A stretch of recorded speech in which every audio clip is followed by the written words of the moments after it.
Era ora che cambiassero le luminarie ad Agrigento.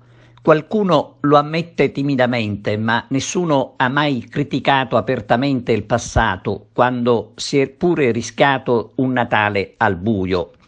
Mai una lamentela ufficiale per delle luci che avevano proprio stancato, perché sempre le stesse, monotone, per tutte le feste, dalla sagra del mandorlo al festino di San Calogero, per finire appunto a Natale.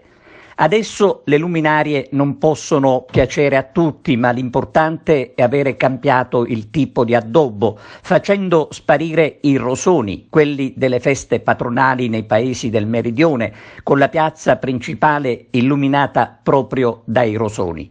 Sempre gli stessi, come ad Agrigento, fino allo scorso Natale. Sappiamo quanto sia diverso e triste quest'anno trascorrere una ricorrenza stretti nella morsa dei divieti, ma è necessario. Torniamo alle luminarie per sottolineare anche l'interesse della satira, che non poteva mancare perché è difficile, come nel nostro caso, accettare la realtà. Da ieri circola la notizia che un noto quotidiano nazionale avrebbe classificato Agrigento al primo posto dopo aver visto le luci di via Atenea. Semplice satira, dicevamo.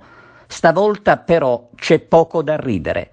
E allora quel che conta, seppure nella malinconia del momento, è vedere tanti angoli della città come un nuovo complemento di arredo, che fa bene all'umore.